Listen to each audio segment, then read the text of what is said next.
Without any further ado, let me introduce our speaker. Most of you will know Michael, I'm sure. Michael is a professor. He's an internationally recognised scholar in international politics, conflict resolution and US foreign policy, and he's taught at universities in the USA and Australia. He's more popularly known as the pioneer in the development of exopolitics, which is the study of the main actors and institutions and political processes associated with extraterrestrial life. And that's what brings us all here together tonight. So Michael wrote the first published book on exopolitics in 2004, and followed with another examining exopolitics and US foreign policy in 2009. He's authored Galactic Diplomacy, Kennedy's Last Stand, which is the relationship between classified UFOs and the Kennedy assassination, which I know we've discussed that many times here before. He's also authored recently Insiders Reveal Secret Space Programs and Extraterrestrial Alliances, and his recently published book is the US Navy Secret Program and Nordic Extraterrestrial Alliance, which came out last year. And I believe, do you have any left? Got a few? No. Okay. Anyway, without any further ado, would you please give him a warm Brisbane welcome, Dr. Michael Salla.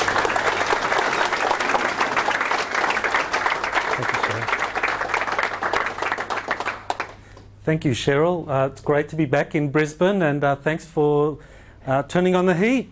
Just a good reminder of what summer is like in Brisbane, and I thought I was getting away from the heat in Hawaii, but here I am, and great to be here again.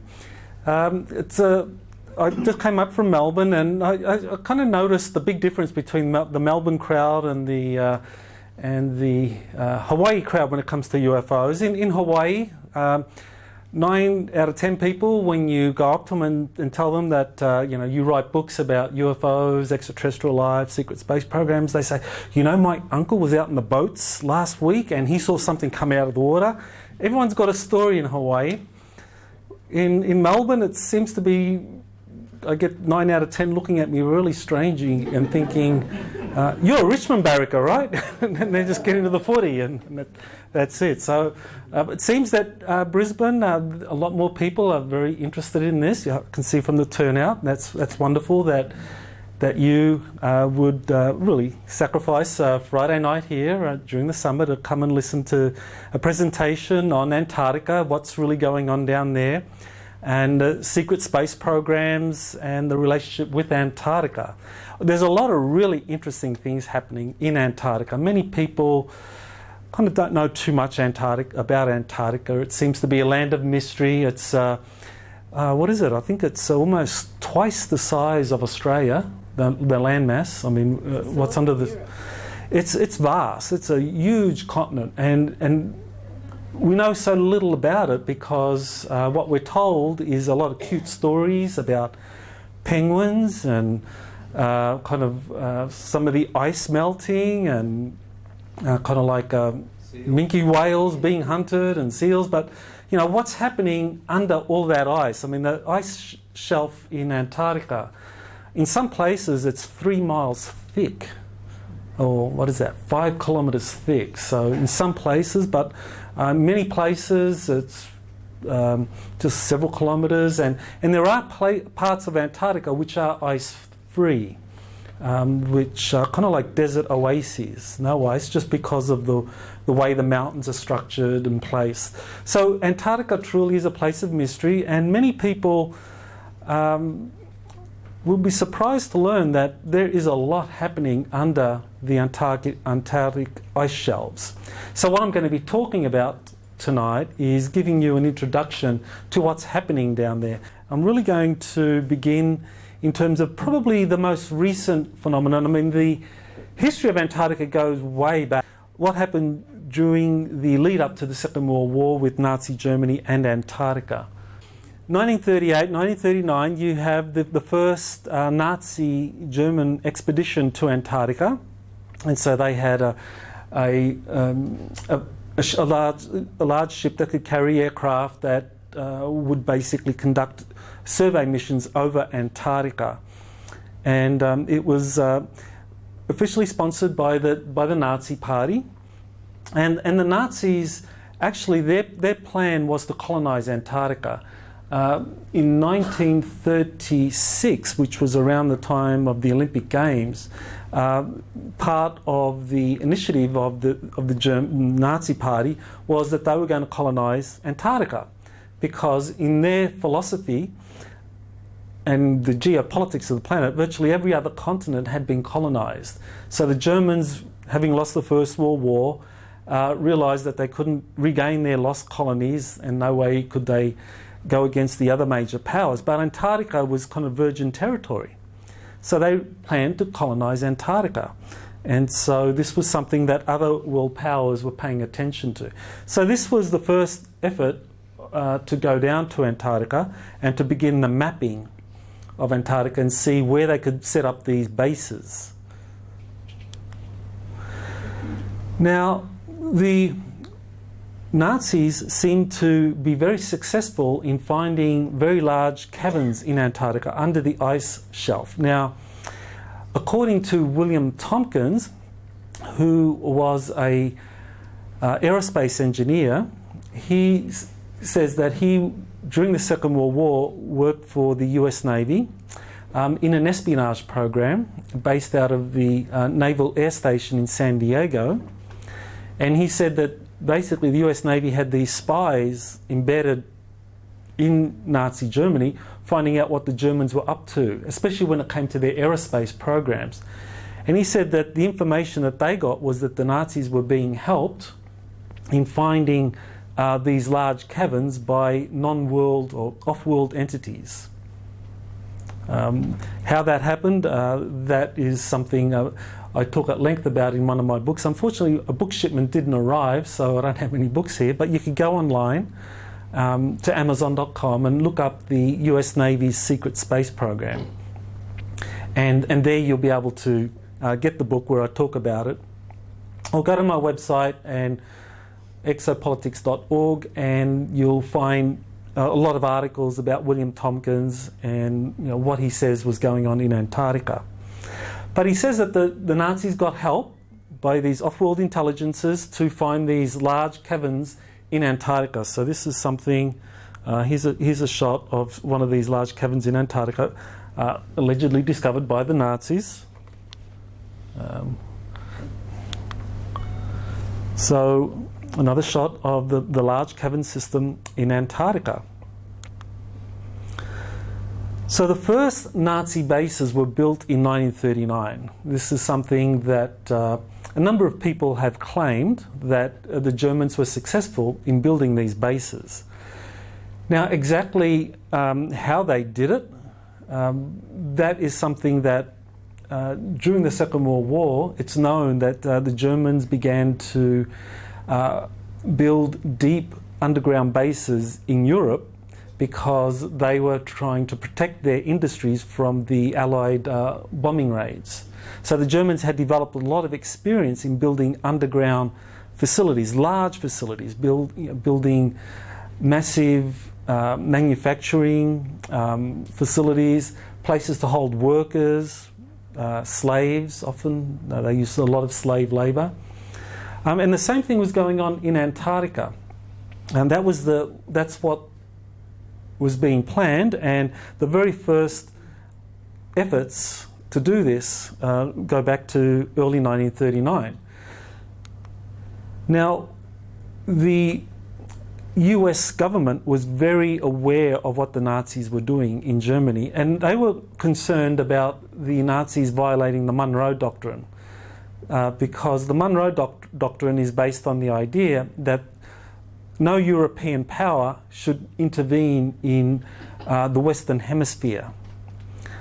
And so the Western Hemisphere obviously includes South America, Central America, but the American government dictated that the Western Hemisphere also included the western portion of Antarctica. So they actually sent Admiral Richard Byrd, Rear Admiral, very famous Antarctic explorer, down to Antarctica in 1939. So people say, well, how do we know that the Germans were building bases in Antarctica in 1939? Well, here you have Admiral Byrd America's most famous Antarctic explorer, being ordered by President Roosevelt to go down there to Antarctica and find out if the Germans were violating the Monroe Doctrine, whether they had built their bases in the western portions of Antarctica. So there are several stories about this, but this actually did happen, and at the end of 1939, Byrd did go down there to try and find the German bases in Antarctica. So here you have a kind of, this is South America, and if you draw a line from South America right through the Antarctic Peninsula, right through there, that kind of goes right through, and so this is the western portion. That's what the Americans were concerned about.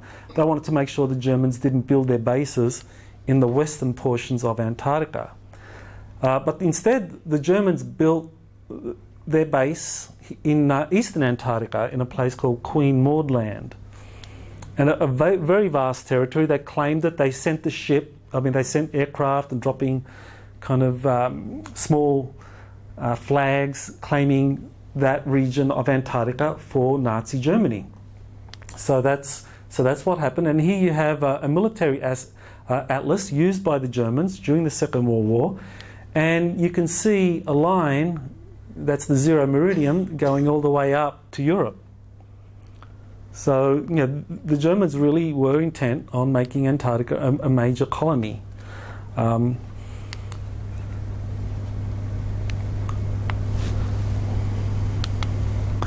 Now, what's underneath Antarctica?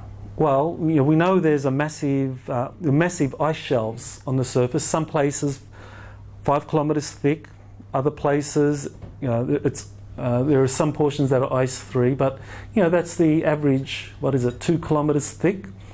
But of course, ice forms over water, and underneath the ice, you still have water flowing. We don't really have that phenomenon in Australia, but in the US you see it all the time with the Great Lakes, even Niagara Falls. Even Niagara Falls has frozen. Who knows that Niagara Falls currently, because it's so cold in the US, it's actually frozen. So you actually see ice on the surface. But underneath that ice, the water continues to flow. So similarly in Antarctica, even though you have this really massive and thick ice shelf, the water continues to flow. The riverways, the passages, the water passages. Oops. Okay. Those water passages under the Antarctic ice continue to flow from the ocean. So if you have a submarine, then you can actually navigate underneath the ice shelf, and you can navigate quite a distance inside the ice shelf. As you can see, these water systems under the ice shelf. So this was the secret. This was what the Germans did. They understood that there were massive caverns in Antarctica, and that the way to access these caverns, they were given information, whether that came from off-world beings, whether it came from some other ancient knowledge. The Germans were famous for going all over the world to find hidden knowledge from different cultures. Somehow they found these massive caverns and these waterways under the Antarctic ice, and that's where they began to build their bases, and they were experts at underground construction. This is something kind of like keep in mind Lake Vostok. We'll talk about that later, but that's kind of like right in around the magnetic South Pole. And here's the. Okay, so now there's a comparison of what was under the ice in the German-held area. So this is the German-held area, or German-claimed area in Antarctica. So what's underneath the ice sheet? Well, here's this is Antarctica ice-free. This is how it looks. So they've done, there've been a number of radar mappings of the Antarctic surface or the Antarctic continent underneath the ice, and this is how it looks. You see vast waterways. I mean, you can see from the legend here. I mean, the deep blue, that's kind of well under sea level. The red is well above sea level, and of course, then you have like the greenish, yellowish areas around sea level.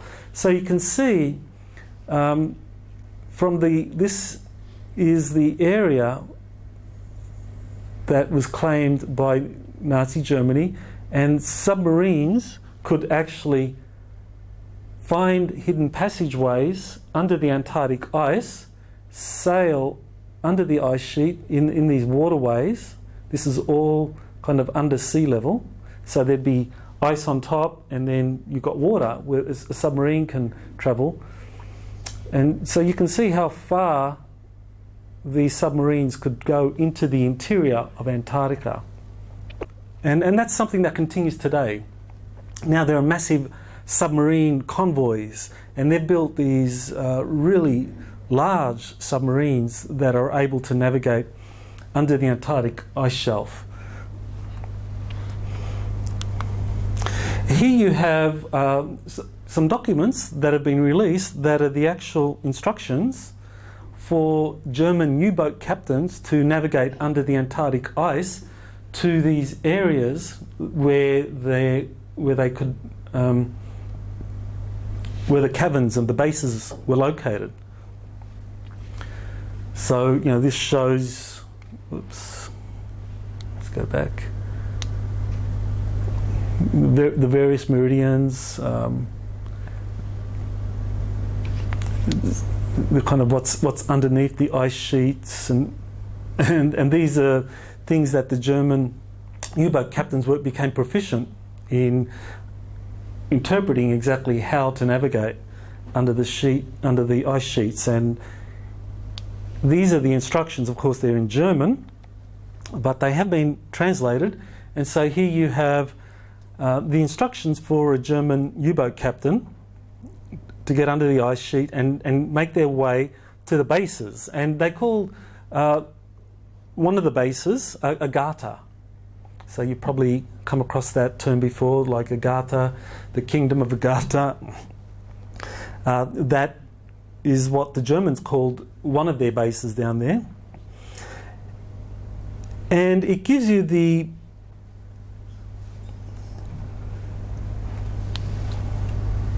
kind of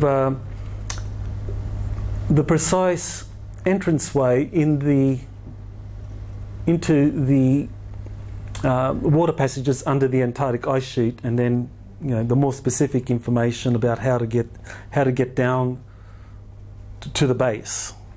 So very intricate. Now, you know, how genuine is this map?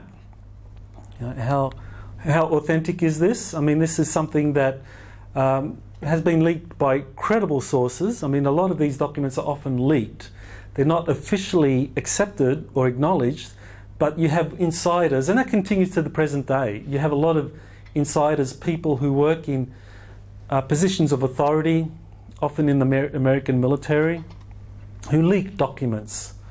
And that's a great way to get the information out into the public, but maintain plausible deniability.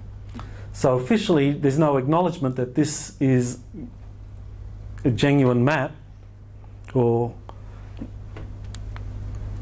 directions for how to get to the Antarctic bases, but certainly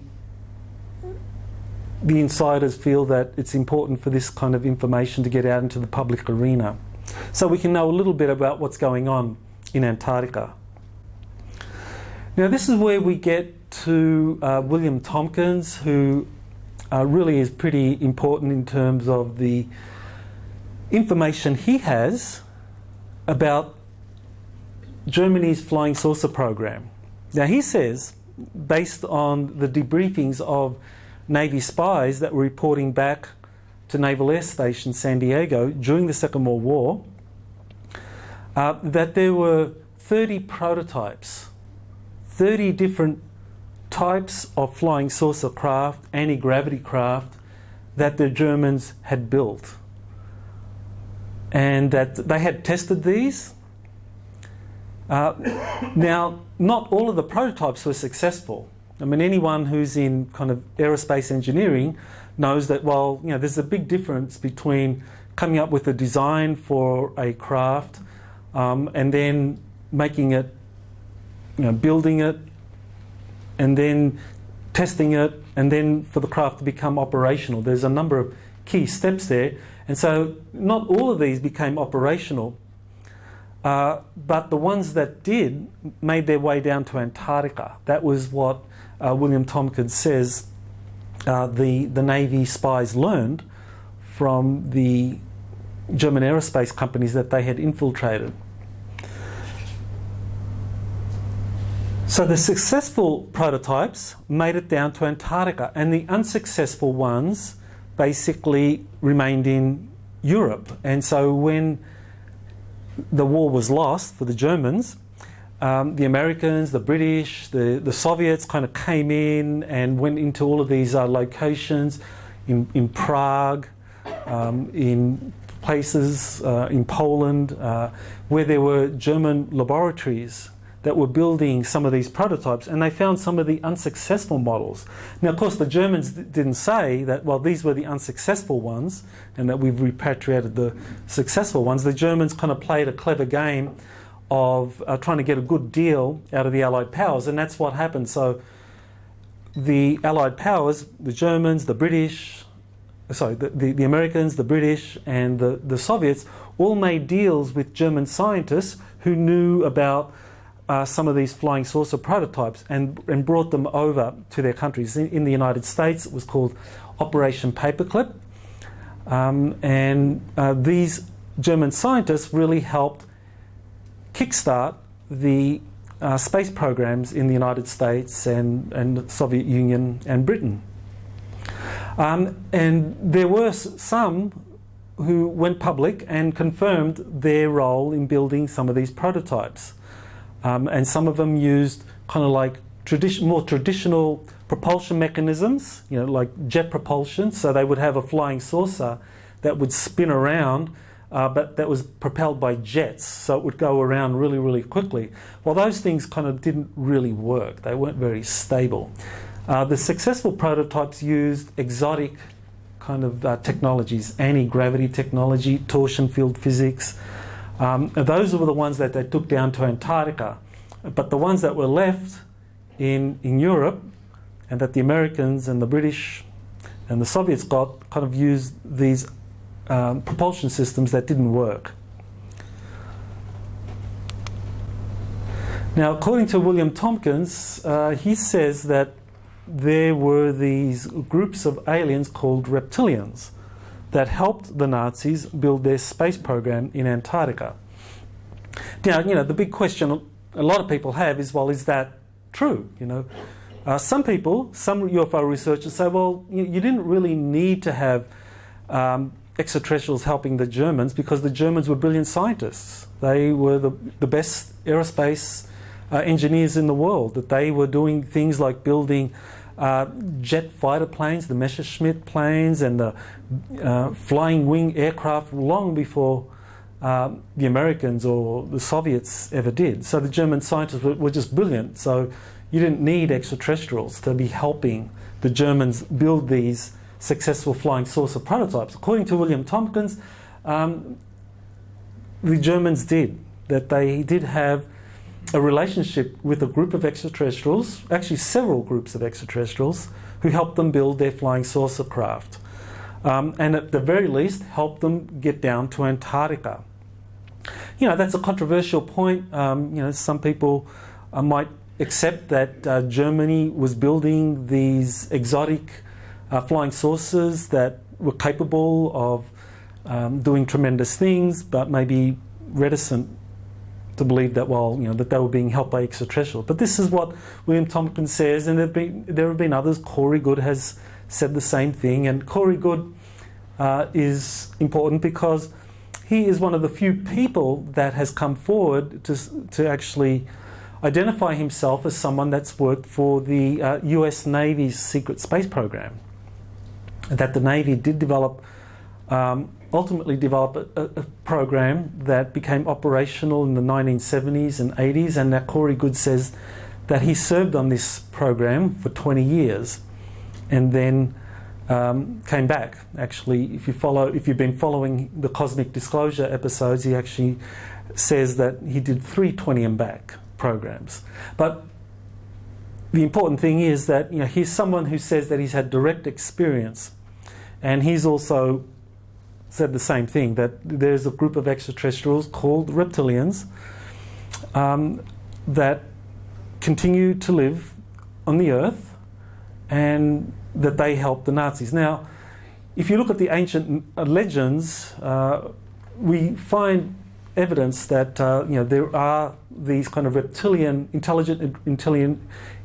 reptilian life forms that pop up again and again in human history. In the Old Testament, the kind of the snake people. In the Vedic traditions, you have the Nagas. These were also the snake people. And they actually were an intelligent race of humanoids that took part in the great Hindu wars called the Mahabharata. In the South Americas, you also have legends of Quetzalcoatl, the dragons, serpent people.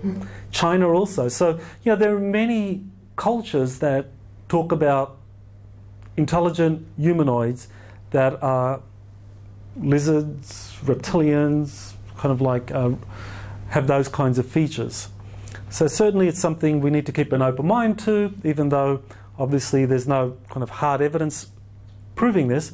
But certainly William Tompkins insists that the Navy, the US Navy, knew about this from the 1940s. Here is a picture that was released through a source called Vladimir Tzitsky. He was a Bulgarian engineer, and he was a member of the Bulgarian Academy of Sciences. Now, what happened in the Soviet Union, of course, was that in 1991-92, the Warsaw Pact collapsed. So that meant that all of the intelligence services of Warsaw Pact countries, Soviet Union, Bulgaria, East Germany, Poland, all of these intelligence agents who previously had the power over life were now scrambling to survive in a capitalist society. And so many of the intelligence files that they had that were previously top secret, even above top secret, now all of a sudden these became a means of them being able to make some money. So a lot of these files began being released. And according to Vladimir Tzitsky, he got his hands on a lot of files that came from the German secret space program that was based in Antarctica. And so here's one file, a photo that shows, it's kind of not all that clear, but nevertheless you get to see what looks like a command and control center, and that's in Antarctica. So the Germans had set up a command and control center where they actually established their deep space where they controlled their deep space operations. So the Germans built these flying saucer prototypes in these hidden cavern systems under the Antarctic ice. They built massive bases there using a lot of their kind of underground building know-how. And then they got these craft to be operational, and they had a command and control center in Antarctica. So where did they go? Well, we know one of the places, the first man on the moon was, who was that? Who was the first bloke on the moon? Neil Armstrong. Okay, well, maybe not. Maybe not. If this is true, we're going to have to revise our history. Our history is all wrong if the stuff that William Tompkins, Corey Good, Tzitsky and others have been releasing and telling us that actually the Germans were the first to successfully land on the moon, and that according to Tzitsky, the first German astronaut to land on the moon was this Werner Theusenberg.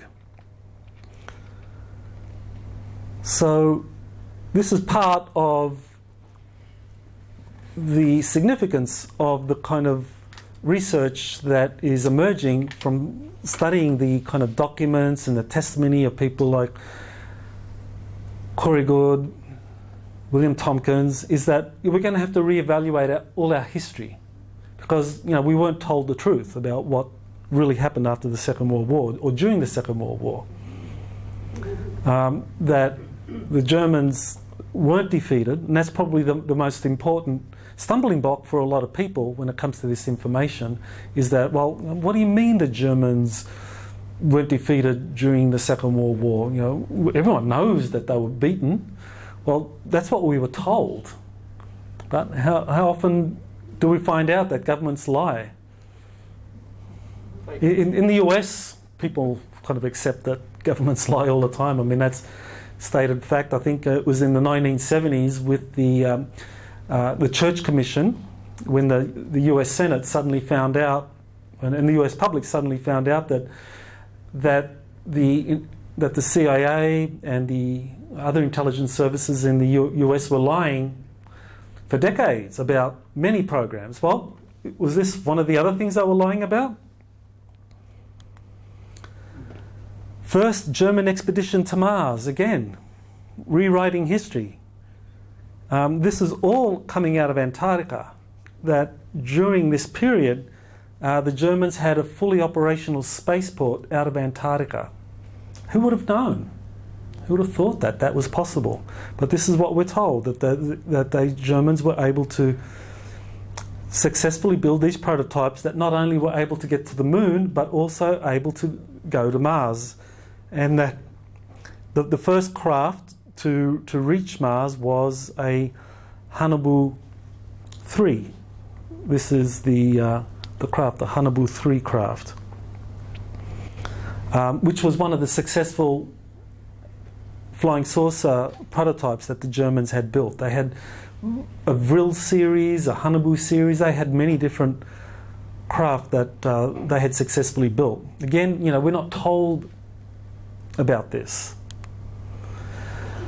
One of the things that has recently emerged is that there was secret funding for post-war Nazi projects in Antarctica and South America, that there was a plan, that the Germans realised at a critical point, after the Normandy invasion, or the beginning of the liberation of Western Europe, that the Germans realised that the war was lost. Actually, they realised a little bit before that, the Battle of Stalingrad in 1943, that the war was lost. But by 1944, they kicked things into high gear. Now, this is a document, an official US Army intelligence document that basically, it's called the Red House Report, and it was authorising German industrialists to take out as much of their capital, as many resources as possible out of Germany, because Germany was headed for defeat, and take it into friendly allied powers or to neutral countries. And so the Germans in 1944 moved into high gear in basically repatriating or taking out of occupied Europe everything that they could, so that after the war they could have another crack at building a German empire. But this time the plan was, after 2 unsuccessful world wars, that achieving German domination through military means was untenable. It just wouldn't work. But they could do it through economic means, by building up an economic empire and also using the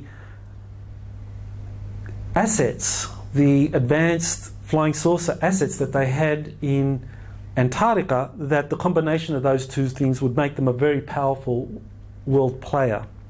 So that was the plan, and so this is a document that shows that Germany's Deputy Führer Martin Bormann was orchestrating this capital flight program, they call it Operation Eagle Flight, I believe, to really ensure that a Fourth Reich would emerge after the defeat of Hitler's Germany, but that this Fourth Reich would operate covertly as an economic power, using its Antarctic resources as a kind of the muscle.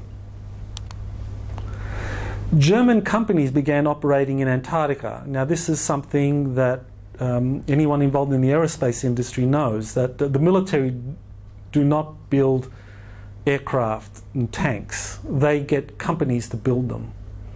In the United States, it was major companies that built all of the kind of armaments for the US war effort. And in Germany was the same. You had various companies involved in building the successful German prototypes. The Siemens company, AEG, they were involved in building a propulsion system, an exotic propulsion system for the Germans that used torsion field physics and free energy.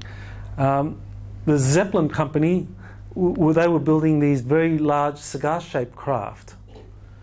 IG Farben, they were building laser cannons for the German craft out of Antarctica. IG Farben was the first company in the world to begin developing laser technologies. And one kind of historical point, when Britain began bombing Germany during the Second World War, they sent their first bombing raids over Berlin. Guess which area of Berlin they first began bombing? Anyone like to venture a guess? Okay, it was the industrial facilities of the Siemens company. So they knew that the Siemens company was involved in a very, very critical kind of advanced research for the Germans. So they began. So all of these companies were all involved in building the successful components or the successful flying saucer prototypes for the Germans, for Nazi Germany. So here you have Jim Mars, who documented as best he could the rise of the Fourth Reich, this economic powerhouse where German companies, using all of this war booty that had been taken out of occupied Europe to friendly or neutral countries, so that after the war Germany could rebuild itself as an economic power, and also to fund the German program in Antarctica. Clearly, to build these very large spacecraft manufacturing facilities in Antarctica, you needed a lot of money. So this was part of how the Germans were getting their money, through the rise of the Fourth Reich as an economic powerhouse. Now, the American Navy was the one that was most aware of what the Germans were doing in Antarctica. As I mentioned, William Tompkins was part of an espionage program where the Navy, and this has been documented, there are documents that show that Tompkins was part of an espionage program out of Naval Air Station that was run by an Admiral Riccoboda.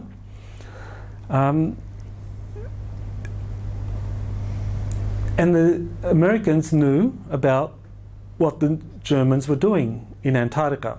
Now, they had intelligence on it. Now, the thing was, they really weren't aware of how successful the Germans were in building operational flying saucer craft. There were lots of rumours. Back in this time, back in 1946-47, the Americans knew that the Germans were working on this technology, but had they successfully developed it? Had it been operationalized? Because they had tried in occupied Europe to do this, but they'd failed. And the Americans knew, because they went in there and basically plundered all of the advanced technologies that they could get their hands on. So they knew that the Germans had tried to operationalize flying saucers in occupied Europe during the war and had failed, because they had the hard evidence. They took it all back with them to America or to the Soviet Union. Now they were going down to Antarctica to basically seek out and, if necessary, destroy the German bases down there. So there was a naval expedition. Who hasn't heard of Operation Highjump? If you just raise your hand if you haven't heard of that.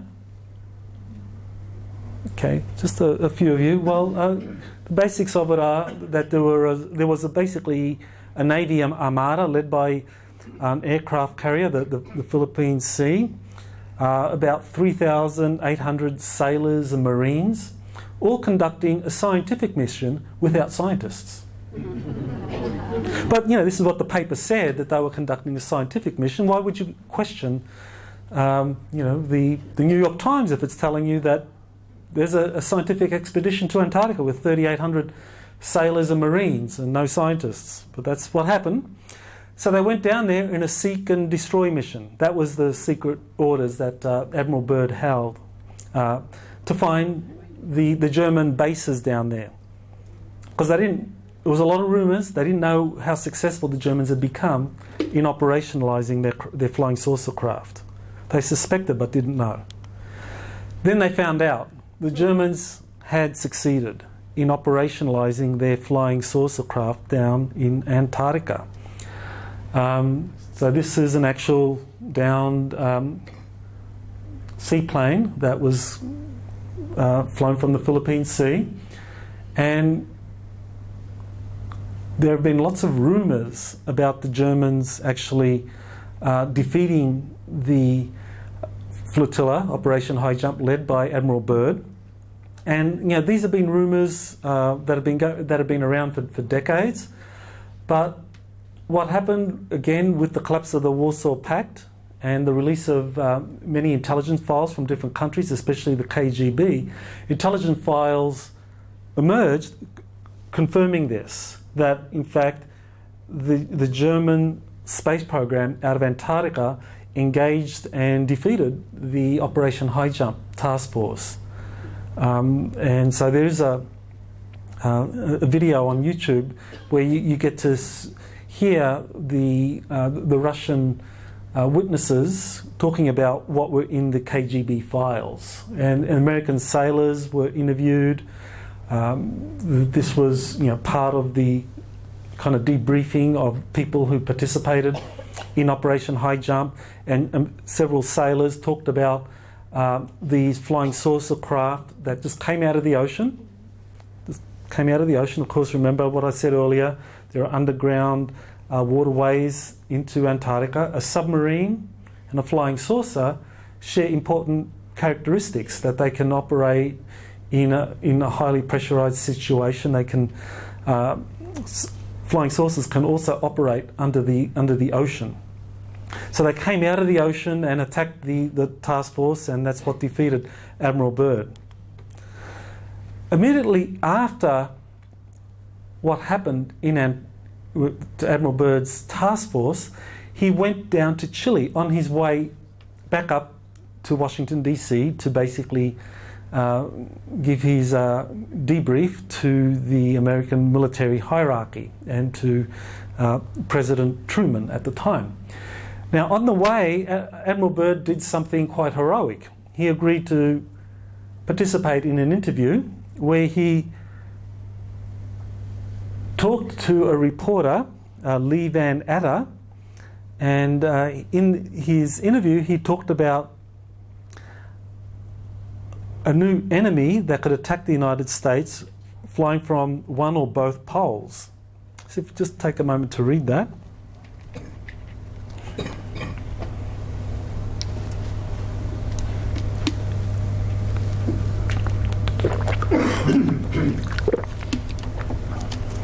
So he's talking about hostile aircraft proceeding from the polar regions, and that they were capable of attacking the US from either pole, north or south.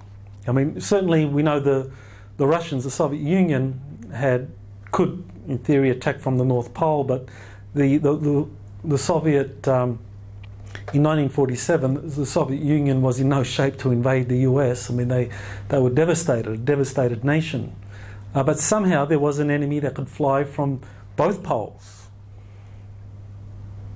So here, Admiral Byrd was basically letting the public know that there was a presence in the South Pole in particular where there was a new enemy or hostile power that could attack the United States. But remember what I mentioned earlier, that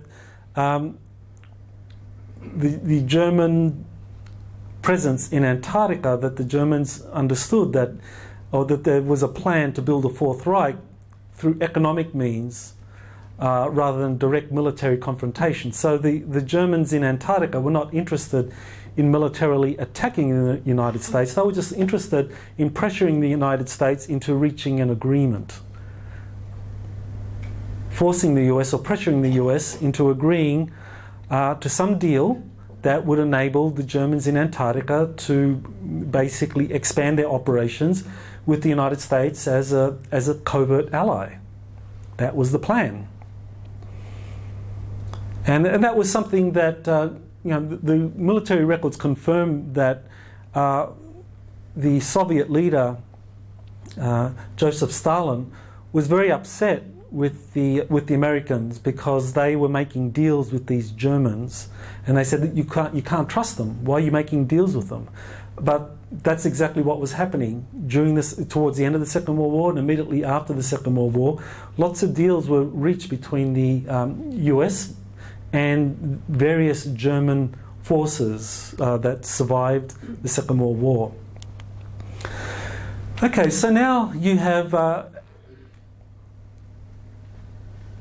Admiral Byrd talking about a new enemy that could overfly US airspace and attack the US if it wanted to. Now, only a few months after Operation Highjump, that terminated in kind of late February, early March of 1947. 3 months later, you have the Kenneth Arnold sighting, very famous sighting, which in the United States is seen as really heralding the UFO age. This is when stories of UFO reports began to emerge, hundreds, thousands of reports over the years. Now, one of the things about the Kenneth Arnold sighting was that he never said that he actually saw a flying saucer. He said it could skip the water like a saucer, but in fact, when he drew the shape of the craft that he had seen, he saw fleets of these things that looked like that. That was the drawing that Kenneth Arnold made of the craft that he had seen. So you look at that craft, and this is the design of the Horton Flying Wing, which was one of the kind of unsuccessful prototypes that the Nazis kind of left behind. But they took with them successful prototypes based on this kind of design to Antarctica. So you can see the similarity. So, the question that obviously arises is, well, does this mean some of the UFO sightings in the United States and elsewhere, that some of these were actually German craft flying over American territory, all from Antarctica? Then in 1952 you have really a critical event, and this is one of those things that, again, it gets us to kind of like reevaluate history. We need to take a deep look at history here, because the conventional explanation of this was that in 1952 you had, over 2 successive weekends in Washington DC, you had fleets of craft flying over Washington DC, and that these craft, aircraft jets were sent up to intercept, but couldn't intercept them. Pilots saw these craft. There were hundreds of thousands of witnesses of these craft, many photographs of the craft. There were radar of these craft, squadrons of them, or several of them, flying over the Capitol. And there was even a press conference where the US Air Force came out and tried to explain it away as like, well, it was a temperature inversion. It was clearly kind of like disinformation to just get the American press to not cover the story. But certainly there was something to this phenomenon because so many pilots saw it, and there was kind of radar tracking and so many witnesses that there was something much more than just some sort of weather anomaly happening here. Now, according to a number of sources, William Tompkins, Corey Good, and also another very significant whistleblower, American whistleblower, Clark McClelland, who worked for NASA for 34 years as a contractor, and he was there at NASA where he heard, along with Good and Tompkins, that these in fact were German spacecraft, German flying saucers. So you just think about that for a moment. German flying saucers, and if it's true, because we really have two explanations here. One, that this is an extraterrestrial event. Why would extraterrestrials be flying over the American capital? Or these were German craft out of Antarctica flying over Washington DC. And the purpose was to basically force the United States to negotiate on terms that the Germans would find favourable to them. And so that's apparently what happened, that the American national security apparatus realised that they couldn't deal with this, that they didn't have the technology to successfully combat what the Germans had militarily achieved. Whether it was a result of the just pure genius of German aerospace scientists, whether the Germans were being helped by reptilian extraterrestrials, I think these were all questions that the national security apparatus in the US were contemplating, but they realised that they had to make really important decisions now. And I think this is what happened, is that they made the decision to cooperate, negotiate, come up with agreements, hoping that through the process of sharing information that the United States in time would be able to reverse engineer whatever the Germans had built, and then eventually re-establish authority over whatever the Germans had running in Antarctica. I think that was the plan, and so certainly that 1952 event was a pretty fundamental one in understanding what subsequently happened. So this is it, according to these sources I've mentioned, that there was in fact a negotiated surrender, that the Nazis out of Antarctica, the German space program, had become so successful that the American national security policymakers decided that the best way to deal with this problem was reaching an agreement, and that that agreement would be something that would help the United States reverse engineer whatever the Germans had. Now, some people might question this and say, well, how could this be possible? What evidence? Is there any evidence to this? Well, there is some actual important evidence, which is Operation Paperclip. Now, it's been documented that there were 1,500 German scientists that were actually repatriated to the United States immediately after the Second World War to work in various branches of the US military-industrial complex. What's not well known is that Operation Paperclip didn't just last for a couple of years or a few years immediately after the Second World War. It ran into the 1970s. There were thousands of German scientists that came in.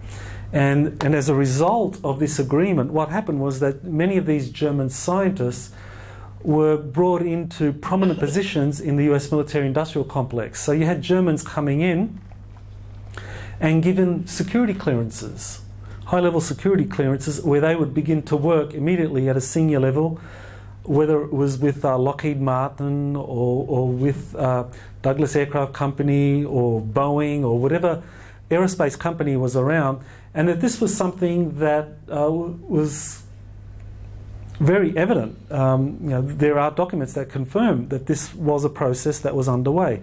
German scientists were brought into the United States and were given security clearances ahead of American scientists. Now, when you hear that, it's like, well, something must be up. How can German scientists from a defeated power come into the United States and get elevated into senior positions?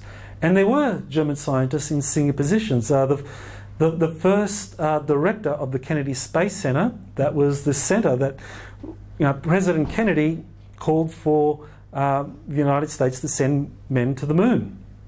And the first director of the Kennedy Space Center, the launch facility that would actually send people to the moon, was Kurt de Boos, former Nazi scientist. He was actually part of the V2 rocket program. Werner von Braun headed the Marshall Flight Center. So you had all these German scientists in key positions, leadership positions, throughout the US military-industrial complex. And how could that have happened? Well, was it accident, or was it because of this? That agreements had been reached, and that there was a kind of lot of double dealing, where the German scientists would be coming in, they would be fast-tracked into these senior positions, and they would be communicating with the German program out of Antarctica. And during all of this time, the Navy, the Air Force, the CIA were spying on the German scientists in the American military system. So the effort was to try and gain as much intelligence as they could on what was happening in Antarctica. And on the other hand, the Germans were a kind of fifth column in the US military-industrial complex for the Antarctic operations. Well, more evidence that this was going on. Okay, one of the most famous contactee cases is George Adamski, and in 1952, 53, he took photographs, very clear photographs of these Venusian scoutcraft, as he called them. He said that these were Venusians, these were people from Venus, and they were coming in these scoutcraft. Well, were they really from Venus? If you compare this craft that Adamski photographed in 1952 to this Hannibal II flying saucer that the Germans had developed during the Second World War and immediately afterwards, you look at the characteristics of this, the portholes, the three smaller kind of landing pods around here, the central hemispheric construction. It's like, well, this is the same craft. So, oops. So, were these guys really from Venus? Or were they Germans pretending to be extraterrestrials? And that's exactly what Corey Good says was going on. And William Tompkins also says the same thing. That, I'm not saying that all of the contactee movement during the 50s and 60s, where you had these contactees talking about their encounters with these kind of blonde, blue-eyed kind of beings, beautiful people from the stars, that not all of them were extraterrestrials. Some of them, or many of them, were in fact Germans. Germans pretending to be extraterrestrials, that this was the modality that they chose to operate in. So, and here's another famous case, close to home. I live down here, right where the Puna, right where the volcano is. So I live very close. I actually live on a lava field, believe it or not, right on a lava field. So that's where I am, Pahoa. But back in 1956, in January 7, there was a US Army, can't remember what rank he was a sergeant, served for 17 years in the US Army, pretty straight at that time, 17 years in the Army. Had actually been asked by the Army to give classes on UFOs, and he says he, with a number of witnesses, saw in an area just outside of Honolulu that there was a craft with German insignia and people getting out with Nazi uniforms. This is in 1956, right? So, this to me is evidence that agreements had been reached. Because why, if agreements hadn't been reached, why wouldn't the US Air Force, operating out of Hickam Air Force Base, have sent aircraft to start attacking this if it's landing right near Honolulu? Because Oahu is really just one vast military garrison. All of the military services are there. Army, Air Force, Marines and the Navy. They've got so much hardware there that nothing can appear in Oahu without the military knowing about it, especially after Pearl Harbor. So this thing lands in 1956. The military doesn't do anything because agreements had been reached. So here you have a Nazi craft, clearly with personnel, landing in just outside of Honolulu in 56. So here we have Corey Good illustrating through a graphic artist what he says he saw in Antarctica when he was taken there. He says that he's been taken there twice. So this is where Corey Good's testimony is important, because at this moment I know of only two whistleblowers, who say that they have actually travelled under the Antarctic ice shelf to see what is happening under the ice shelf. One is Corey Good, and another one is Pete Peterson, who has appeared on David Wilcock's Cosmic Disclosure show. And so these are the only two people who say that they have been to Antarctica and seen what's under there. So this is what Corey Good described back in 2016, I believe. He went down there in 2016, I think it was kind of March, April, and he says he saw this incredibly large facility down there in Antarctica. So he says he saw these huge craft, kind of like, very large craft, similar to a scene from Star Wars, kind of parked down there in this vast cavern system. And so here you have like a lot of kind of industrial manufacturing kind of facilities down there. Now this is important in terms of how credible is Corey Good? Is he making it all up? Is it all his imagination? He said this back in 2016, right, early 2016, that he saw these large thermal vents coming out of the floor or the continent, the surface of Antarctica, and that these thermal vents created a habitable climate in this cavern, had actually forged or created the cavern out of the ice, that above the ice had melted because of this thermal activity. So this is early 2016, that he says he was taken there and he saw this, right? And very shortly I'll point out why it's important that he says that he saw really very large thermal vents coming out of the surface of out of the interior of Antarctica, and that this was what was hollowing out these large caverns in Antarctica.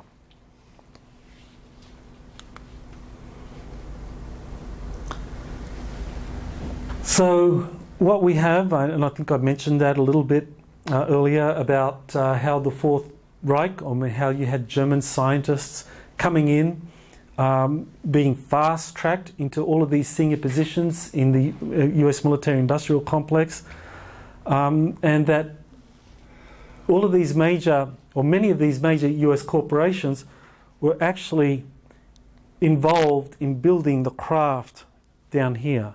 That these craft had been built through a collaboration between German companies, I mentioned some of those earlier, and American companies. these guys were collaborating with the German companies in building these very big spacecraft under the Antarctic ice shelf, and they were doing that because obviously corporations are interested in the bottom line, making a fast buck, but also trying to get as much intelligence as they could on how to build these things, the same craft, for the US Navy or for the US Air Force. In other words, the more that these companies learned from what the Germans were doing in Antarctica, the more likely they could then sell kind of models based on what the Germans had to the US Navy, to the US Air Force, for the Air Force and the Navy's secret space programs, because they were also building these several decades after the Germans had first achieved operational success. Should I pause there, Cheryl? Whenever suitable. Okay, yeah, this is a good point. We'll come back to this and resume. I think we're going to have a 15-minute break. Yes, we are. Yes. So we'll have a 15-minute rest break. If you come back, say, at 8:30, and... The Germans allowed for Antarctica to be opened up. Now, major world powers, including the United States, could begin establishing permanent bases on the surface of Antarctica. So this only happened in 56, 57, after the agreements had been reached.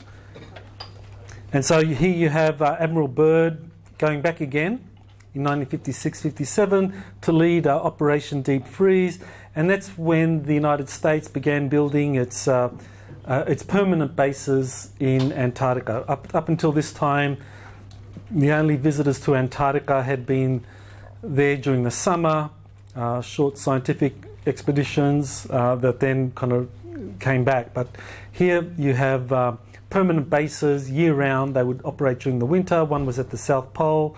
That's called Scott Amundsen base. Then the one, McMurdo, is the main American base. But the real goal of the Antarctic Treaty was to prevent military conflict with the Fourth Reich, because the Fourth Reich had active military bases doing a lot of research down under Antarctica, doing things that was in violation of kind of like many international human rights agreements. They were using slave labour in Antarctica, one of the things that the Germans have continuously done. And German corporations have been involved in this as well, is use of slave labour. And they have continued that practice down in Antarctica to the present day, which is one of the reasons why this kind of information needs to get out there, needs to see the light of day, because there's a lot of illicit things happening in Antarctica. Okay, so now we're getting to more recent developments that many of you, I'm sure, are very eager to learn about. So Lake Vostok, I mentioned that a little bit earlier, so there's Lake Vostok. See, here you have the South Pole. Obviously that's the kind of axis of rotation for the planet.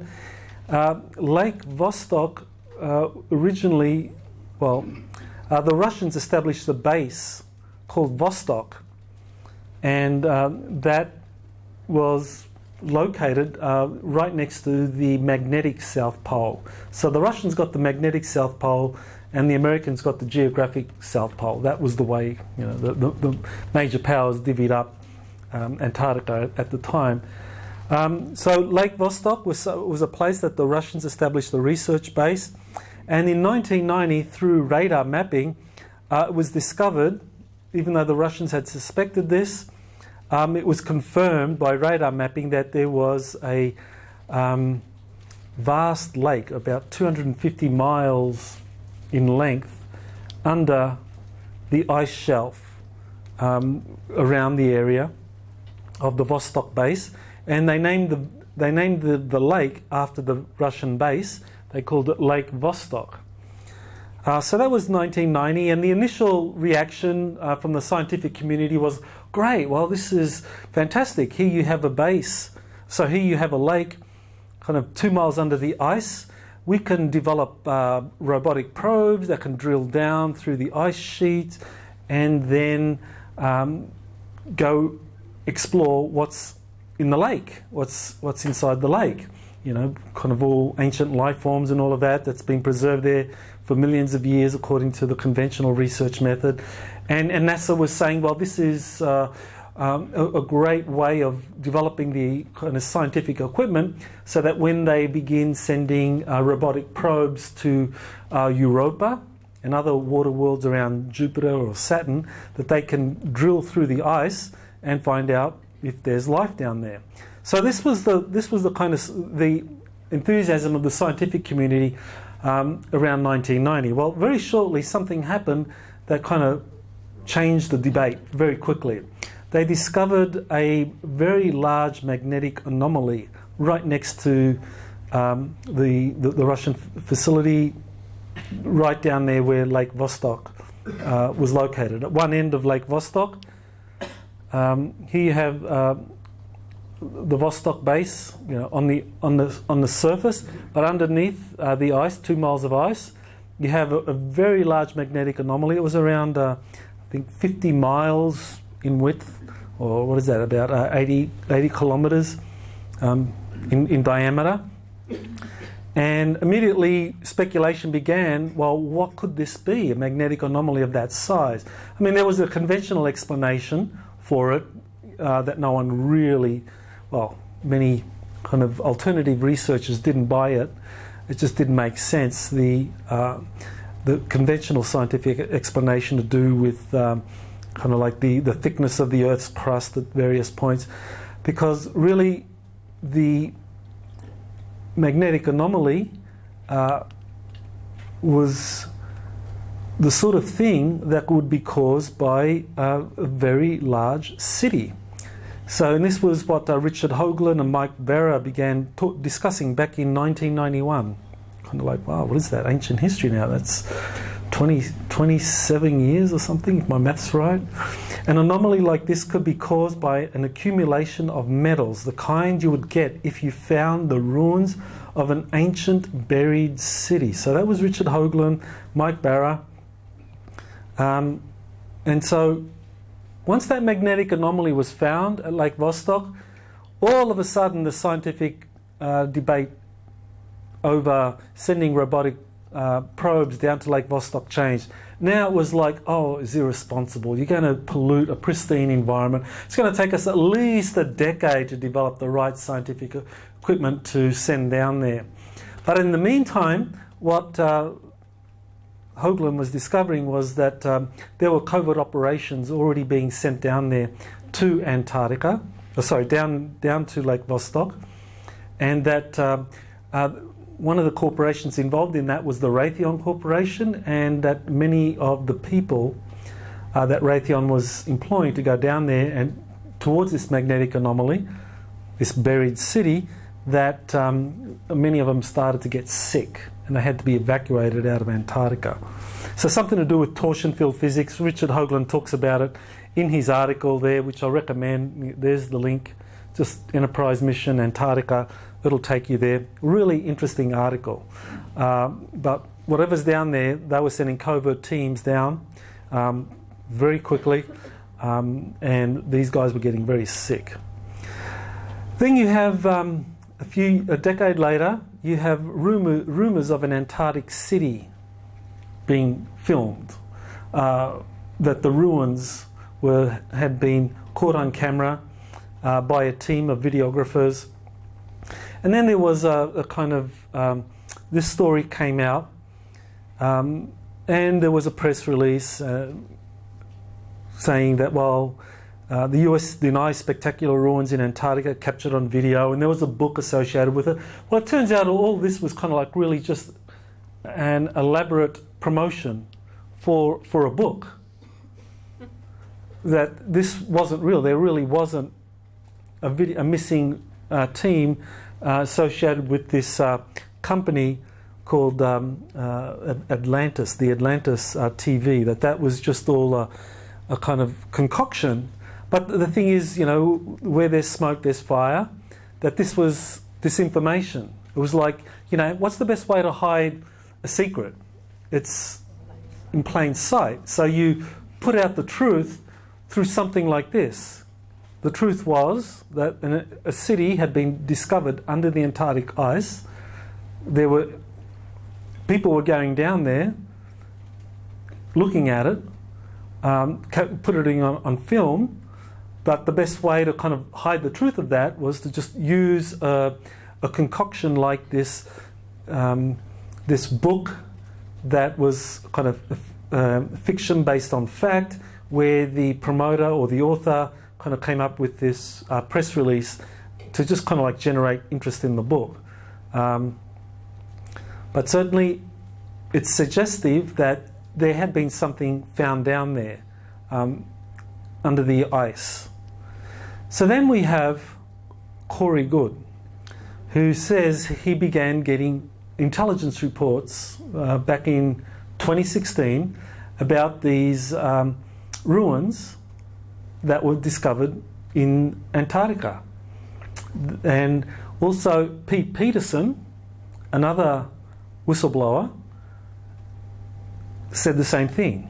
There were ruins under the Antarctic ice, and he was sent down there to kind of do some of the scientific research. And Corey Good says that eventually he was taken down there to see what was going on. But according to this information, there are ancient artifacts buried under the Antarctic ice which date from a period not millions and millions of years ago, but much more recently in our history. I mean, many of you have seen the Perry Race maps or the Orontius Phineas maps that talk about, or that show Antarctica ice-free, that the ancients, going back to the Greeks, the Egyptians, that they knew that Antarctica was once ice-free and it was navigable. So it's not that far back. We probably have to go back to the Ice Age, maybe 13,000 years ago, for Antarctica to have been ice-free. So Corey Goods says that he started getting intel reports 2016, 2017 about these ancient ruins that had been discovered in Antarctica. And in 2002, Antarctica was now allowing, or those running the Antarctic operations under the ice were allowing scientists to go down there and start to film or to study and excavate the ruins in Antarctica. And that these ruins come from a pre-Adamite civilization, something going way back into human history. I mean, Adam, according to the Old Testament, goes back about 6,000 years. The ice, I mean, this is going back much, much further. So who is actually doing all of this work down in Antarctica today? Who's involved in some of the secret excavations? Who's running the show down there? Well, we get an idea of that in terms of from the US side of things. I'm not as conversant with what's happening with the Australian Antarctic program, but in the United States, it's the National Science Foundation basically awards these contracts, these 10-year contracts, to major corporations that are there to supply the scientific programs that are underway at any one time in Antarctica. At any one time, you might have 80 science projects, legitimate science projects in Antarctica. And a major corporation, such as Lockheed, comes in and provides the support contract. Now, the thing about Lockheed Martin, because it won the contract in 2011, is Lockheed Martin is the world's largest defence contractor. It builds the most destructive weapons arsenals on the planet. So what's it doing in Antarctica? Why is it supplying scientists associated with the National Science Foundation who are studying penguins and the kind of dry valleys in Antarctica and kind of like climate change, melting ice? You know, why in the world would Lockheed Martin be interested in all of that? Well, the reason is that Lockheed Martin was asked to go down there because, or wanted to go down there because it wanted to get its hands on some of the technologies that were being discovered under the Antarctic ice sheet, because they wanted to weaponize them. That's what a defence contractor does. It looks at new technologies and analyses whether these can be weaponised. And of course, if they can be weaponised, then there's big profits. So Lockheed Martin getting the Antarctic support contract from the National Science Foundation was a convenient cover for Lockheed to do its own kind of due diligence on whether any of these artefacts that were discovered in Antarctica, or what was down there under the ice sheets, whether any of that could be weaponised. So Lockheed Martin began doing that, and according to Corey Good's sources, the same thing began happening to the Lockheed Martin employees as had happened with the Raytheon Corporation back in 1991. And Raytheon previously had held the Antarctic support contract. They started getting sick, and Lockheed Martin couldn't work out what was going on. Why are their workers that are being sent down there getting sick? So in 2015, they sold off the Antarctic support contract to a company called Leidos. And Leidos is a spin-off from SAIC, which is Strategic Applications International Corporation, one of the biggest black operation defence contractors in the United States. They have been working closely with the NSA and have been working closely with the US Navy.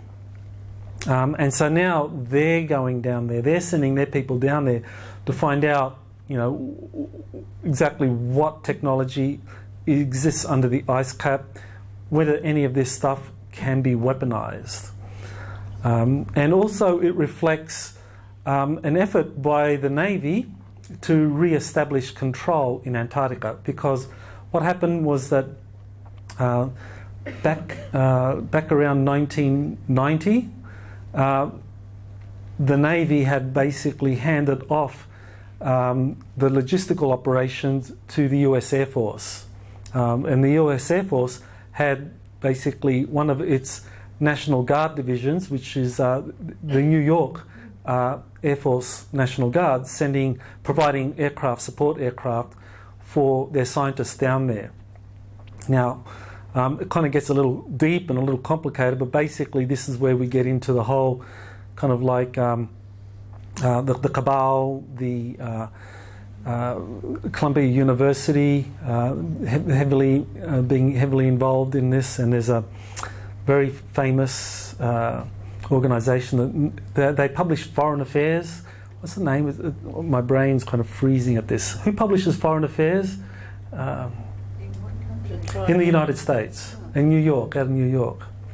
It's not the Trilateral Commission. It'll come to me in a moment. But anyway, so these guys, basically, there's a long lineage here in who conducts operations in Antarctica, who sets policy in Antarctica. And so the Navy was coming back in under this new company called Leidos. And what does Leidos stand for? It's a contraction of kaleidoscope. So, getting puzzles to kind of like form, spinning things around. Leidos is that's what the name comes from. So it's very suggestive of what it's doing. So now we get to some of the very recent stuff, and that concerns the volcanic activity in Antarctica. Something I mentioned earlier, Corey Good talking about early 2016, seeing these bases in Antarctica with these large thermal vents kind of coming out of the surface, creating huge caverns and going all the way up to the surface, melting the ice. Here you have January 2016, a study that was conducted in January 2016 and published in June of 2017. So this is after Corey Good had said his piece about the Antarctic thermal activity being responsible for creating these huge caverns. So after that, you have the scientists confirming that there are large ice melts in Antarctica. So they pinpoint the direction, the locations of these, which is very interesting. Obviously along the coast of the West Antarctic area, the Ross Sea here, a lot of melt. So why is that significant in terms of volcanic activity in Antarctica? Well, here you have a comparison of the chart I just showed you with a more recent study showing the discovery of the world's largest active volcanic system, which is in Antarctica. So you can see it's kind of goes through here, through the Ross Sea, and right along the coastline here. This is the most recent 91 volcanoes. There are others that have been discovered previously, but they just discovered these or announced these in the last few years. And it was only last year that they came out with this chart showing the location of these volcanoes. The largest volcanic region on the planet. Previously they thought it was in East Africa, but Antarctica has the most active volcanic system, and the reason why we don't know about it is because the ice sheet is so heavy it compacts the volcanoes and basically diminishes their activity, or all that pressure keeps the lava from coming out. Well, what's happening is that the ice above these volcanic systems is starting to melt. Huge caverns are being created. The water is flowing all the way to the surface, and so you have these large melting ice sheets in Antarctica due to this increased volcanic activity coming from the Earth itself. So it's got nothing to do with carbon dioxide. Your car's not doing it, so you can sleep well, that your car's not contributing to global warming, at least as far as the melting of the Antarctic ice shelf is concerned. It's coming from these volcanoes. They're becoming active, and it's setting off a cycle, because as more ice melts, the pressure compacting these volcanoes is lifting, and so they become more active. So this is the process that we're now witnessing in Antarctica. And also another thing that was very recently confirmed, again after Corey Goode had said all this again was confirmed only last year, kind of like latter part of last year, I think it was August of last year. Scientists began confirming vast ancient cavern networks formed by volcanic activity that was warm enough to host life.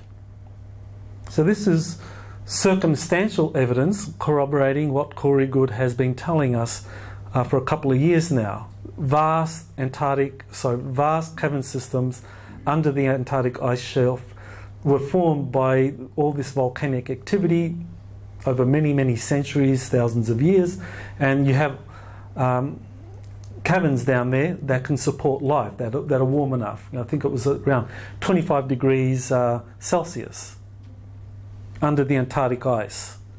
Vast cavern systems. So, why were the Nazis successful in establishing very large bases in Antarctica? Was because they were guided to areas that were heated by these volcanic activities, all the thermal heat coming up that heated these very large cavern systems. So it was suitable for the Germans to establish large bases, and later on for American corporations to come in and to contribute to that. So the Antarctic ice shelf is becoming destabilised as the race for ancient alien artefacts and new weapons heats up. So that was an article I put out on my website. You can go to the website exopolitics.org and the article's there. It's for free and you can read about it. And this is the information Corey Goode was getting, that basically now you've got 55 nations up there on the surface of Antarctica. Many of them have permanent bases. Some of them have space programs, the Chinese, the Russians, the Indians, Brazilians, and so on, Australians as well. And they're all drilling down through the ice sheets to find out what's down there. And they're sending teams of researchers down there to find out. And that and that these thermal holes, or that these thermal vents, well, the thermal heat is creating vast thermal vents and holes all the way to the surface of Antarctica, which are naturally heated, and that these are being observed, and that many nations are sending teams down there to find out. So it's a race. Basically, the major spacefaring nations on the planet that have permanent bases in Antarctica are all in a race to find out, you know, what can be found in Antarctica, because it's vast, twice the size of Australia. So this is what's going on at the moment down there in Antarctica, and as the ice sheet continues to destabilise, you have more and more things being exposed, and the more major nations are pouring resources in there to find out what's there. You also have battles. You know, this is one of the things Corey Good has described, that Antarctica, because it's a major spaceport, going back to the days of the Germans in the 1940s and 50s, it continues to have a very active space program, and that at the beginning of 2016 there was a large space battle. How many fans of Battlestar? No, so how many fans of Stargate SG-1 do we have here? You remember the battle in Antarctica for the Stargate? Oh, not all that far from the truth. Apparently there was a battle in Antarctica, and this is information that apparently the various craft from different programs were all involved in this. Some trying to escape. These larger ones were trying to escape with a passenger list of, you know, swamp dwellers, what we call the cabal, the Illuminati, what Donald Trump calls swamp dwellers. We'll talk about them in a minute, and him as well. So they were trying to escape, and apparently they were attacked by these smaller craft, forcing them back down to Antarctica. So basically, again, this is an article, you can read it online. So apparently these global elite tried to escape Earth because they felt that there was something going to come down. You know, whether it was a natural catastrophe or a political catastrophe. And at the end of 2016, there was a political catastrophe, but we'll get to that soon. April 2016, Corey Good says that he was taken on a tour of Antarctica, and that he identified various bases, very large industrial bases under the Antarctic ice sheet. So he identified 6 of them. So this one is very close to McMurdo base, the major American base down there, and these are another one up there, one down there. So, and one up here, kind of closer to the old German. This is where the Germans would have established their first base, in that vicinity. So he saw 6 bases when he was taken on a tour, all involved in very large industrial scale manufacturing. So we don't know the exact estimate of how many people are involved down there. I've heard figures as high as 2 million, but certainly there could be several million people working down there, and not all voluntarily. Some of them, as I mentioned, slave labour, an old German practice that was adopted by the German companies, and some American companies have collaborated in that. Okay, so beginning of 2017, January 2017, Corey Good says that he was taken to Antarctica and he saw remnants of a flash frozen alien civilization. So flash frozen. That's very important, because this is not just a buried city under the ice going back into antiquity. This is something that was flash frozen.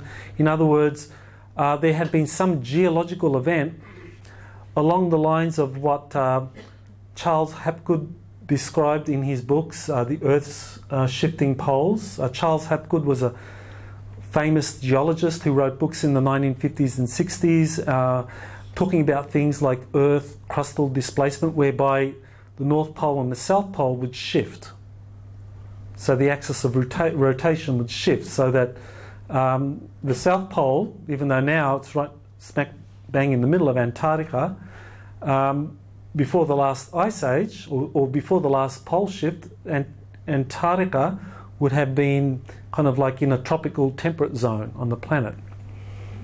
And that North America would have been the North Pole, which kind of matches history. There were vast ice sheets that made North America uninhabitable until the last ice age. So it's quite possible that Antarctica experienced the reverse. It previously was habitable, which is why you have kind of these ancient maps like the Perry-Reese maps and the Orontius-Phineas maps showing Antarctica ice-free 13,000 years ago, but then it experienced a major pole shift.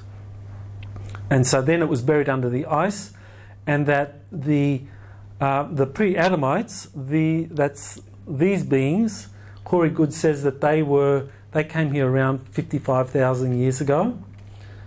The bigger one is around 12 to 14 feet high, and that they established an advanced alien civilization with colonies all over the planet. And that this is where the bloodline families kind of like believe that they're descended from. So there's a lot to this. You get a little bit more information going to the website to learn a little bit about what Corey has to say about that. And then we have this kind of looming political catastrophe. John Kerry, the Secretary of State, had to carry the bad news to the swamp dwellers in Antarctica. Or maybe we should call them ice dwellers rather than swamp dwellers is maybe not appropriate for Antarctica. So John Kerry goes down there and says, "Sorry, we always thought America was the best democracy money could buy, but we were wrong. This New Yorker, this brash New Yorker, somehow stolen it from us. All the money we poured into it didn't win it for us." So he had to go down there and explain the bad news to the global elite down in Antarctica, that Trump was going to win the election, and he was a wild card. No one knew how to control him. No one knew what he was going to do. So everyone was worried, and so he went down there to deliver the bad news. So that's at the end of... Now this happened just before Trump got elected. Trump gets elected, so now Trump is president of the United States. You know, it's not a surreal. I mean, people think it's kind of appears surreal to many people, but he is actually the president now. So now he starts making the decisions. Or as he says, makes the brilliant policy choices or whatever it is he does. So he sends his man down there to Antarctica. Newt Gingrich goes down to Antarctica. Trump was considering Newt Gingrich for Secretary of State. Didn't give it to him, but still sent him down to Antarctica for an important mission. Now, Newt Gingrich says that he went down there to look for penguins and took his wife Callisto down there. And Callista, hang on, what is it? Newt Gingrich is at the back smiling. He was Trump's emissary. Callista Gingrich, guess what position she holds at the moment? Anyone want to venture a guess? Missionary? Well, that's close. She's the US ambassador to the Vatican. Okay, so the Vatican's all involved in this as well. The Vatican's very interested in what's going on in Antarctica. They have the world's oldest spy service. Mm-hmm. Yep. So Trump is elected, and he starts to say things that we haven't heard before.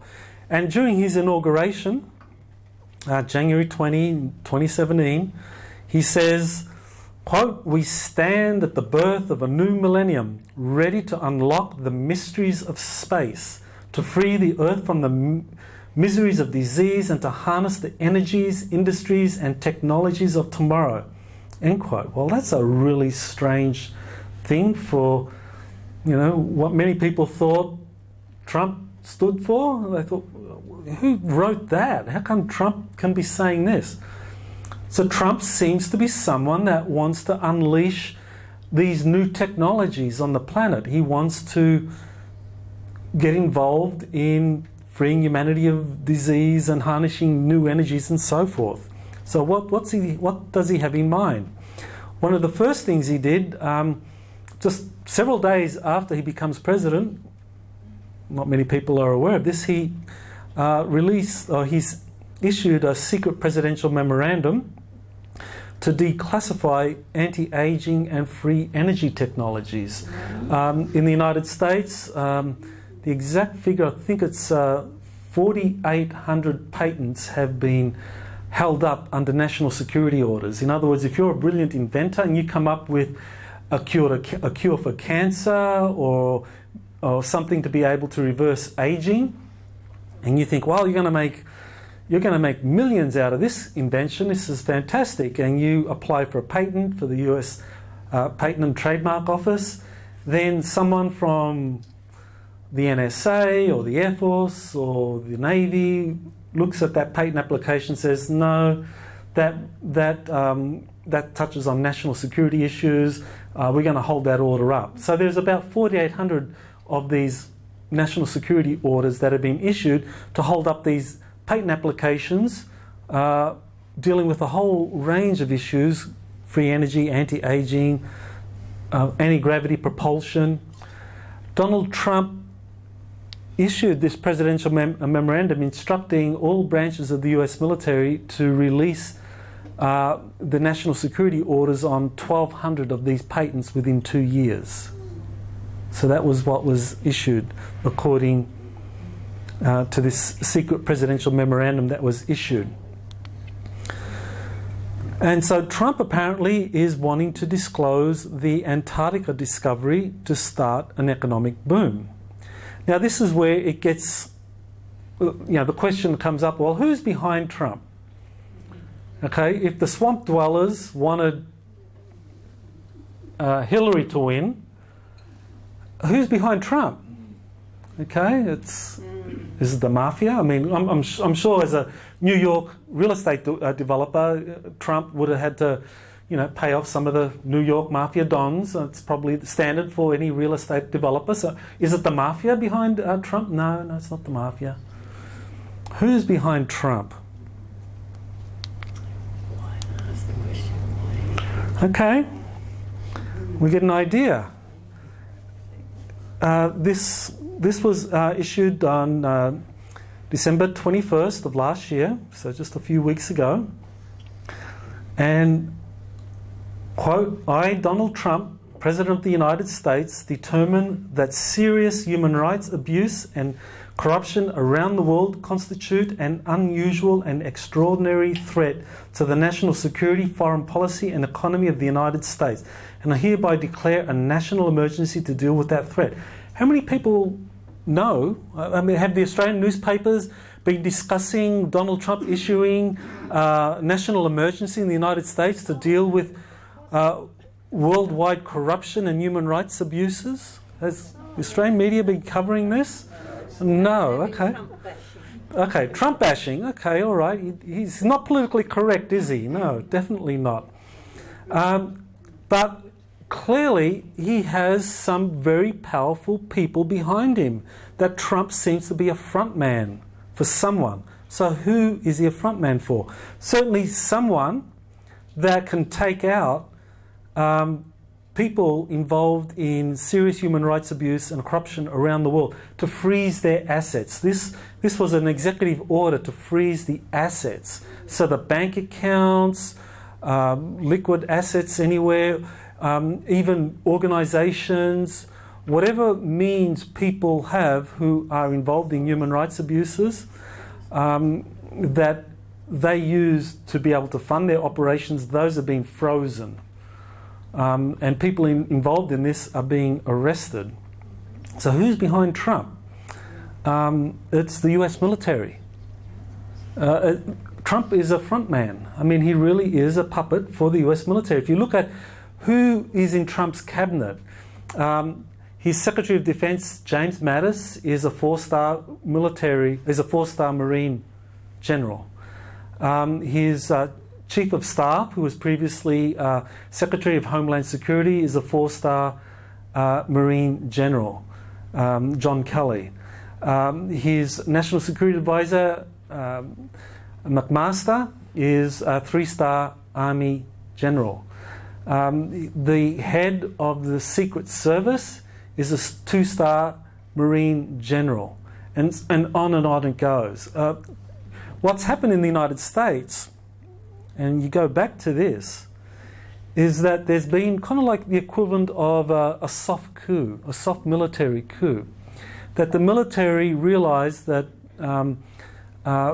things have become so bad that the level of corruption and human rights abuse in the United States and around the world that was being orchestrated by the global elite, the swamp dwellers, had become so bad that they actually had to put together this kind of soft coup using someone like Trump, who from the very beginning agreed to be kind of like this mouthpiece. And so you look at what Trump does, he's really kind of like the old classic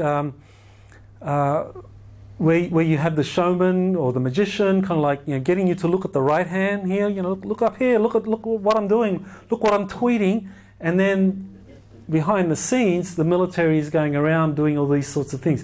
How many people are aware that there have been in the United States at the moment over 9,000 secret indictments that have been issued, and this has been actually documented. So this is not conspiracy theory. They've been documented going into the government records, legal records, to show that there have been over 9,000 secret indictments to take down these people.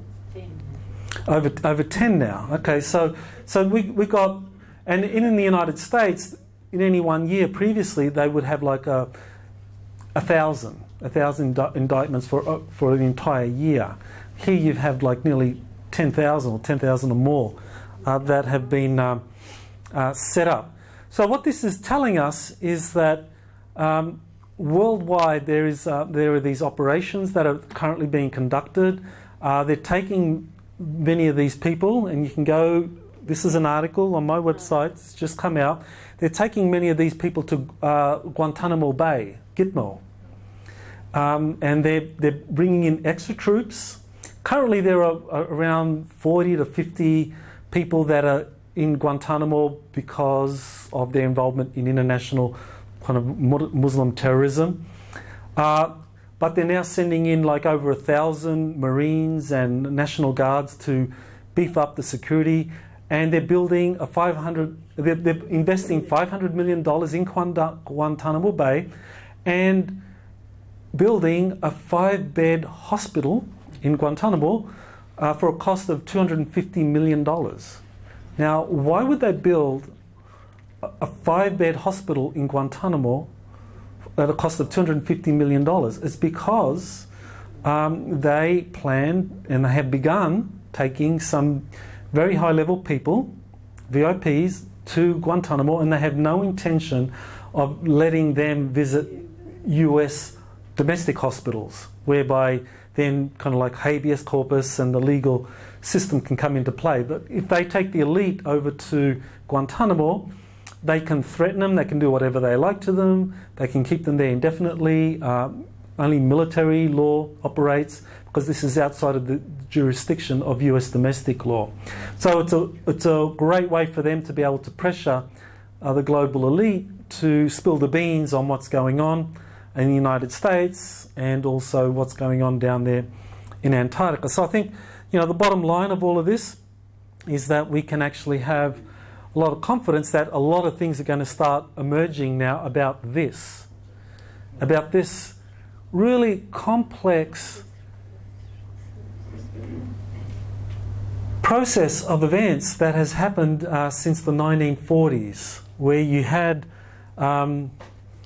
beginning with the Nazis, 1930s, 1940s, The Nazis building different space programs down in Antarctica, different German secret societies being involved in this. One a more positive group, another a more negative group. The Italians also had their space program. Guglielmo Marconi was involved in that. He also had a program operating in South America. Then the US Navy, the US Air Force started setting up their own programs. The USSR started setting up theirs. Cosmospheres in the 70s. Then China has been furiously replicating, sending their, hacking computer systems, kind of reverse engineering anything that they discover in China, and that they also have now a space program, a very powerful program operating in Earth orbit. So basically, this is what's been going on. How much of it is going to be revealed, we don't know. I think the more of this information that gets out through sharing, through audiences like this, the better. Because, this is what I've been able to kind of like put together based on all of the testimonies and the documents and the research I've done. I'm not saying I'm 100% right, but I think I'm pretty close. I'm getting pretty close, and I'm certainly open to improving this kind of flow chart of how these different space programs have evolved and how what's happening down there in Antarctica is very, very important, because some of the most powerful space programs, indeed the most powerful space programs, are located in Antarctica.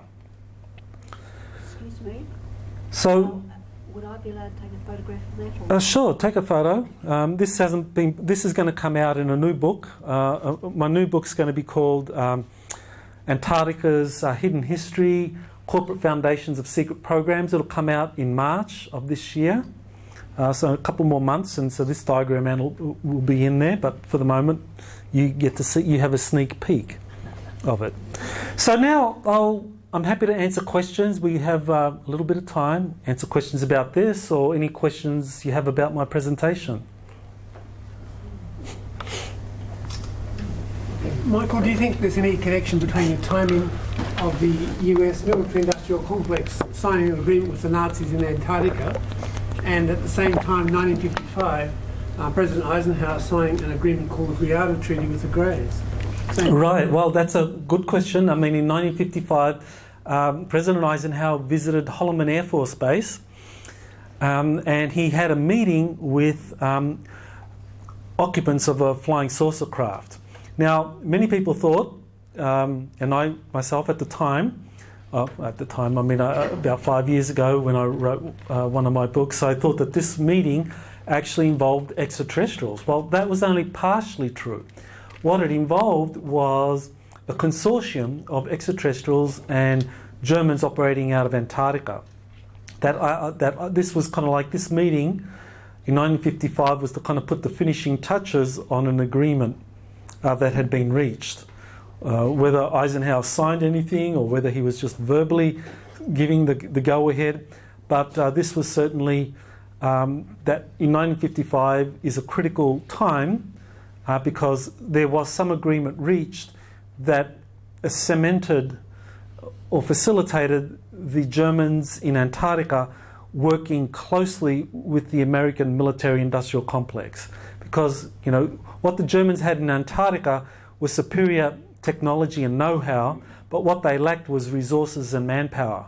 The American military-industrial complex, they were finding flying saucers all over the planet, but they didn't know how to reverse engineer these things. They needed the Germans in Antarctica to do that, and so there was an agreement that was set up. At the back? Three quick things said in concrete. One was the attack on Los Angeles in 1942, where a UFO flew over Los Angeles. There was 1,590mm cannon shells fired at it, and they were all exploding around the craft, going at very slow speed. That's one thing that never gets a lot of publicity. You find it on the internet. The other thing was a statement in 1954 from Douglas MacArthur, that the next war will involve high-speed aircraft that can fly from pole to pole at high speed. And the other thing is the Nuremberg trials, the general or whatever in charge of the German submarine fleet and navy made the statement, which can be read in the Nuremberg trials, that the Germans had set up an impregnable base in Antarctica, which was completed in 1943. Okay, all right. Well, 3 questions. Let's see if I can answer those. So, in terms of the Los Angeles air raid incident, up here you have in 1942, immediately after the Los Angeles air raid, there were the U.S. Navy, U.S. Army, Air Force, and Douglas Aircraft Company create a study group of UFOs from the Los Angeles air raid that evolves into Project RAND. So Project RAND was set up in October of 1945, immediately after the Second World War was over, and then Project RAND separated into 2 separate programs. One run by the Air Force that would work with the RAND Corporation, and that led to the US Air Force Space Program, which actually has orbital space platforms that are kind of all ready to, unleash their stuff on North Korea if they get the go-ahead. And then you have a Navy program that evolved into this Solar Warden program, Solar Warden Space Program, which involves space battle groups operating in deep space. So basically, the Navy gets to operate in deep space, and the Air Force gets to operate as kind of like the Coast Guard, the Earth Coast Guard, and the Air Force guys don't like that. Top Gun, they want to be the Top Guns, and have these Navy guys get ahead of us. But that's the reality that they're dealing with. You mentioned Douglas MacArthur. Pole to pole, craft being able to fly from pole to pole. So MacArthur was aware of, what the Germans had established in Antarctica. And the third one was the Nuremberg trial. The Nuremberg trial. Okay. Documented. Okay. So the Nuremberg trials. That was Admiral Karl Donitz, who was the head of the German submarine fleet. So he was the guy that was in charge of the Germans being able to send all of these submarine convoys down to Antarctica under the ice cap, following these waterways to establish an impregnable fortress under the ice, which is the terminology he used at Nuremberg. And he actually made the statement, kind of variations on that statement, 3 times during the war and immediately after the war, saying that the Germans had established an impregnable fortress, a Shangri-La for Germany, for Hitler. At the back.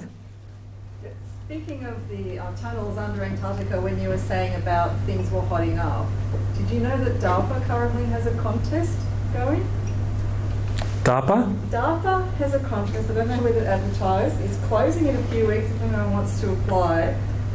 They've put out to the public, we need a way to map accurately underground tunnels. They've not said what the tunnels are or why the urgency, but there is an actual contest with a cash prize.